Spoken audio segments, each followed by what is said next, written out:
Hello everyone. Good day and welcome to WIF Academy. We understand that exams can be a super stressful time of the year, especially with now so much of it being online. And we have curated this event so that we can help as much as possible. What was your experience with online exams in specific, and what advice do you have for people who are going to face it for the first time this year? Yeah, so I'll take the lead on this one. Obviously, it was the first year we did online exams as well, last year when we were in the second year. And to be completely honest, the preparation phase itself is not too different from your kind of in-person exams. And if you treat it that way, it's probably your best chance of success. You don't really want to take it too easy, the fact that you have access to some notes or access, to the internet and stuff like that. That's just an additional bonus to the fact that, you've done your revision, you know what you're doing. One thing I will say is that if there is, since it is in economics, we have to write our exams onto a Word document. We'll explain that later, I guess, if you guys have any specific questions. But if you guys can prepare any equations or templates beforehand, I think that's a good idea to do that. It'll save you some time, so you can just copy paste, things that you're going to be using in the exam day. That just save you an extra 15-20 minutes that you can somewhere else. But yeah, that's my main kind of insight about online exams, what you can do to help yourself. Yeah, I think Vijay pretty much. I think Vijay pretty much covered everything, and then the only difference is that economics is a department which won't let you upload your exams online. So in other departments, they let you write your exams on paper and then upload it to the portal, which is called the AEP portal. Whereas the econ department will tell you to type your exams online into the Word document, as Vijay mentioned. And yeah, that's the only thing. That is why we encourage students to practice on screen all the questions, all the seminars, all the past papers, so that they get the hang of typing the paper and not actually writing it. Thank you so much for that. That was really insightful. The next thing we're going to be showing all of you is a few resources and tips that we have collected from our panelists, which they have used in their exams. So one is Warwick Library, and they say it's one of the best resources, and I'll definitely be using it myself as an econ student. And the other is past papers, a very important one. Does the department have a 24-hour window? So yeah, the economic department offers a 24-hour window for students, and we're expected to submit the paper in the normal window. That's 3 hours for each paper, and we're given an additional 45 minutes to upload the paper, which can be used to complete the paper as well, because uploading the paper doesn't take much time, not more than 5 minutes. But Garv said everything there. So. Okay, so the next question is, can you please explain to us about mitigating circumstances, what it is, how can we use it? Have any of you used it?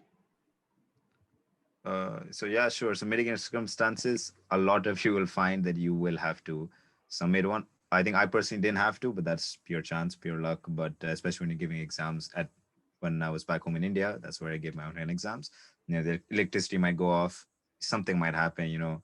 There was thunderstorms that cut off people's. So you might have a variety of situations. And in these online exams, the department's pretty nice about these things. They will either take the fact that you have mitigating circumstances into consideration when grading your paper, or in extreme circumstances, they'll give you after the end of the exams, period, which is I think June. They will tell you that you can take the exam again, like it's a first sitting.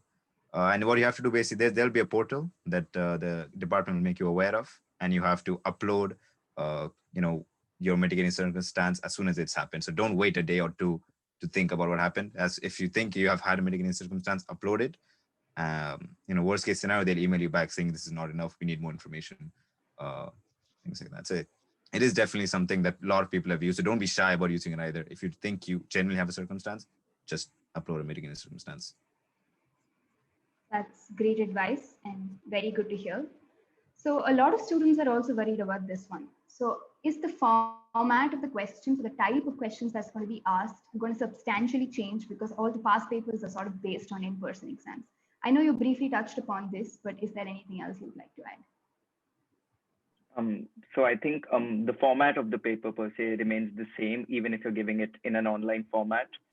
From my experience personally, I think that the marking changes in a very substantial way.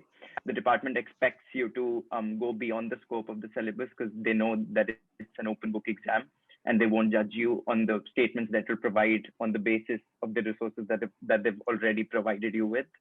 So yeah, that's the major difference that comes in when you're giving an open book exam. They don't expect you to write everything that they've given in the notes. They expect you to go beyond that. That's where they'll test you to see whether you've used the external resources, whether you've done the external readings, and see what. Yeah. So just to add on a little bit, yeah, Garv's right. So the exam format really didn't change for any exams that we took last year, especially any kind of mathematical exams. They remain more or less the same. But definitely, lecturers will tell you of specific modules that if they have an exam where there's a lot of essays or long answer questions, they'll tell you don't just copy paste from our lecture notes. You need to show that you understand what you're writing, and for that, yeah, that might be like Garv said, doing the extra reading, or just showing in some way that these are your words and not the lecturer's words, if there are any essay based questions. That's great advice. So how are the division sessions for econ going to be organized? So do you have any idea of that?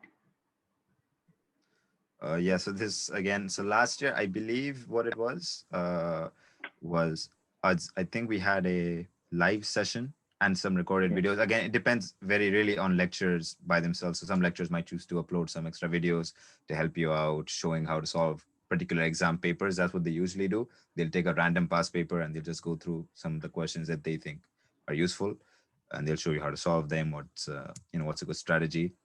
But yeah, I mean that's usually just one lecture per module as a revision session. That's even in first year, that's all we really had. So don't bank on them, but of course, when they do happen, attend them. They're useful, just to get a lecturer's point of view on what's going to happen. Thank you for that. So do you have any schedule making or time management tips? I know the timetables for the exams have not been released yet, but what if the exams are really close to each other? What advice would you have for that situation? I think we've had a very good experience at time management last year because for our degree, we had all of our exams together, cramped up in 1 week. So we had to give 120 CAT worth of module exams in 1 week, and that's all we had. So yeah, time management really comes into play when you're tackling such a timetable. So yeah, I think it depends on the person who's preparing for the exams. It varies with person to person. Some people like to simultaneously complete their modules, and some people like to do one after the another. So it depends on how you do it. I personally prefer to complete one module and then move on to the another, and then revise them as soon as the exam comes. So yeah, that's the approach that I take, but it depends on the person completely. Makes sense. Here's another popular one. How important are first year exam results when it comes to applying to summer internships? Do we have to submit our transcripts, and is it term wise and all of that? Yeah, so my information might not be 100% accurate, but I'm fairly certain that as long as you've secured a 2-1, especially for things that economic students naturally apply to, if you secure a 2-1, other companies that they're good enough with that, and they might independently, you have to upload your grades when you apply to internships yourself.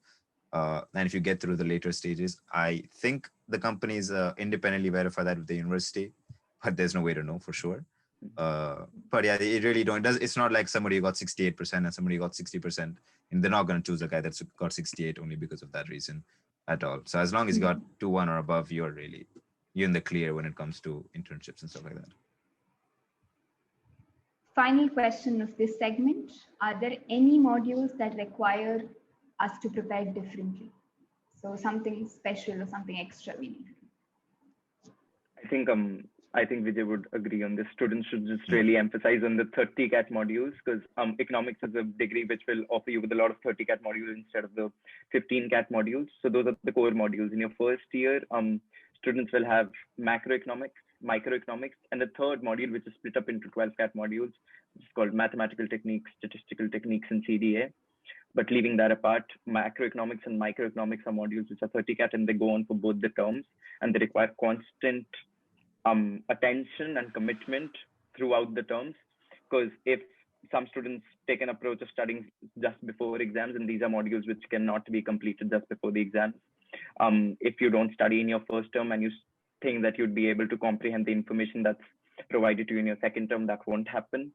So yeah, 30 CAD modules in your second year. The second year is the most challenging year in our degree because we're faced with a module called econometrics. Yeah, and that's a famous module. It's the most challenging one in the whole degree. And yeah, that one requires a lot of attention as well. And it's all about practice. So yeah, practice more and then you'll get the results that you want. Thank you so much for that. Any module specific tips? So for a math module versus like a macro kind of module, any module specific tips? I mean, I'll start with the example that Garv gave, econometrics. And I guess, yeah, it's right. Econometrics requires a specific kind of preparation, but that's only mainly because very few of us probably studied something like econometrics before. It's very different to anything we've seen before. So that's the main reason. So you guys probably, want to ensure that you're systematically going through first understanding the theory behind it, and then going after solving the problem questions, which is very different to something like you take mathematical analysis or linear algebra in year one, which if you really don't understand the theory but you know how to solve the questions, you're still going to be fine. So that's the kind of trade-off. So you have to be, that the good rule of thumb is 30 CAT modules. Once that look involved, you really need to know the theory behind them, rather than just knowing how to solve the problems. That's really not going to get you too far. Makes sense. Any tips for faster calculations? In terms of faster, I mean, I've actually tried chasing to find shortcuts and things that will make you do things faster, but there really isn't a way that helps you do things faster. It's just practice. I mean, even with modules like math modules or modules like metrics, all of them are just based on practice. The more you do the practice, I mean, it depends. You should do your seminars all over again. You should practice as many past papers as you can. And yeah, that's what really helps you to calculate faster when you're facing an actual exam. For sure. And be comfortable with your calculator also. Make sure you know exactly how to, get the right numbers on a calculator, when to use them. But yeah. The next question is actually something that I've also really wanted to ask you. So when we handwrite and scan equations or graphs, is there any way to make that faster? So my advice so graphs, really no way to make that faster. You do want to take your time with graphs, because I've seen students who not had questions marked because their graphs weren't legible last year. So make sure the graphs you have to take your time with. With equations, like it's what I said, if there is a long equation in a module like metrics, and that's an equation I'm going to be using, quite a few times in the test, write it down on Word beforehand, and then you can just copy paste it. You don't even need to write it down, scan it, and put it on the Word document. That's what I found really, helped me save time last year. Okay, I think we're moving on to another important question. So any external sources, so apart from the resources that the econ department put on the Moodle page, is there any external resources that you found easy to understand or probably aided in your understanding? I don't think that I used any external resource in my at my time at university, because the resources divided by the department were more than enough to comprehend the information. They also provide you with extra information for some modules like microeconomics. They'll give you additional notes to see whether you're getting the information or not. And I think that's more than enough. Yeah, but to actually add, in year one, I remember myself personally, sometimes I like to hear things from a different person. So sometimes in year two, not as much, because we learned a bit more specific things. But in year one, there were some YouTube videos like, Indian uncles on YouTube, as well as, Khan Academy, things like that do sometimes break topics down into a much more understandable way. So that helps sometimes, I remember. And finally, how do you know how much to write for an 8 or a 20 mark question? If your modules had those. Yeah, so we did. And really, it is a matter of judgment. That's something you can definitely ask. A lot of students end up asking that to their lecturer before exams in their period. Say, how do I, because if you know your NSA is coming, you ask, how much am I supposed to write? I'm not going to tell you what an upper limit is, but I'll tell you that no lecturer likes for you to be waffling on. Just because it's a 20 mark question doesn't mean you write 200 sentences. lecturers will dock points for that. So you want to ensure that you're being to the point. If the question seems straightforward to you, it probably requires a straightforward answer regardless of the number of points it carries. So it's not like that. You don't have to end up defining random words that you think are related, because you will get dock points for that. You want to be to the point. Thank you for that. That's great advice. Okay, so I got a quick question. Can I go ahead? Sure, please. Okay, so as Garv specifically mentioned that you should start ahead of time for some modules, because modules like metrics, for example, they would need a lot of time for you to practice and get on board with all the theory and calculations that we do. But what if, for example, my friend, I'm not talking about myself, but my friend, for example, hasn't done metrics for 2 terms and is facing a lot of difficulties now? How do you reckon this person and my friend should approach it? Metrics now. Do you want to take that one? Okay, sure. So this is probably your friend is probably going to do one of the hardest things, I think, the history of Warwick, if they want to try and learn metrics in the last term. I mean, honestly, it is a difficult module, but it is not impossible. So obviously, if you're going to, I'd suggest, every day from now onwards, you do spend time trying kind of going through the theory, the seminars. The good thing about metrics is that the lecture is amazing. Jeremy Smith is the best lecturer you will have across 3 years. He's put up a plethora of resources online on the Moodle page. There's many resources that you can use. There's practice questions, there's exam questions, there's revision questions, seminar questions. And you really want to make sure that if you want to do well on that final exam, you want to go through every single one of them, because there's not really much else. Like that's one of the modules where you have to slog hard and kind of take your time with, because there really isn't another way about it.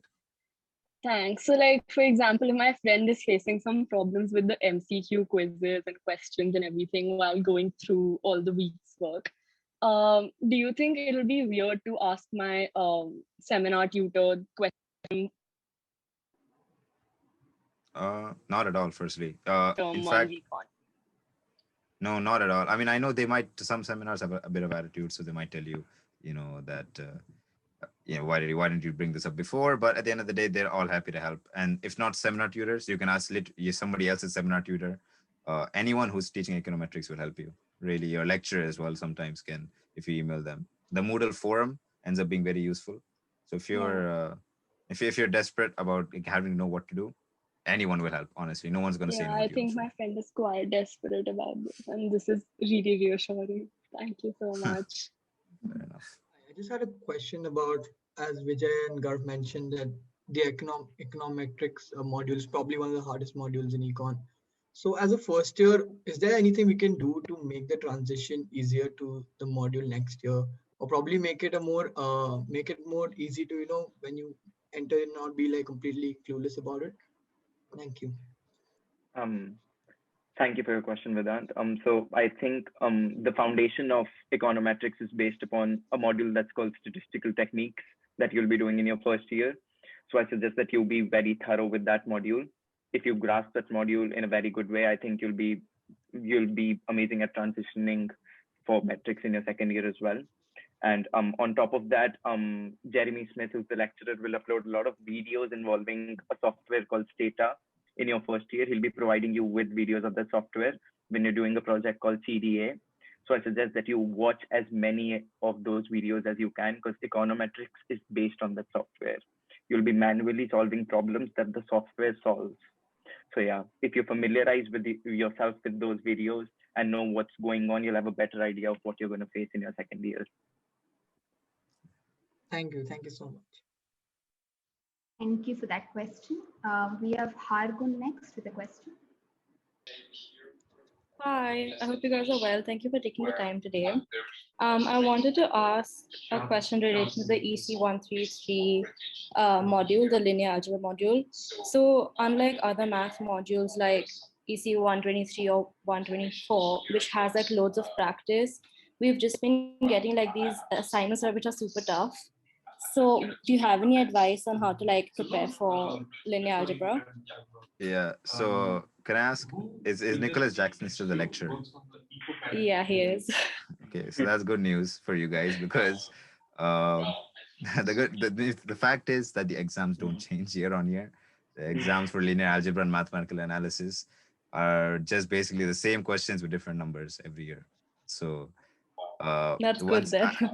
yeah, so if you don't understand the theory and all stuff too well, that's why I said if you can at least know how to solve a question that he gives, if you know, in the seminar solutions, and you can apply that to the past papers, you're going to be the final exam because they are the same. Okay, that's great. Thank you so much. Yeah, hi. If you don't mind, I just had one more question. So as you guys mentioned, you all took EC 132 in your year one, and it's probably one of the most picked optional modules or co-modules for both L100 and EIO. So when it comes to the 50 mark questions in the exam, when you have to solve one question for 50 marks, it seems a bit vast when it comes to the material you're supposed to write. And again, as Garv mentioned, that you have to, and Vijay Garv mentioned that you have to bring in not just the notes and also just show you that you understand the lecture material. So how would you approach such a question? And do you have any general tips when it comes to these questions? I think Vijay touched upon this topic. Even if it's a 50 mark question, they require, I mean, they're looking for the things that matter. They don't require you to write long essays to explain a matter that can be explained in 2 lines. So yeah, that's what the lecturer will be looking for.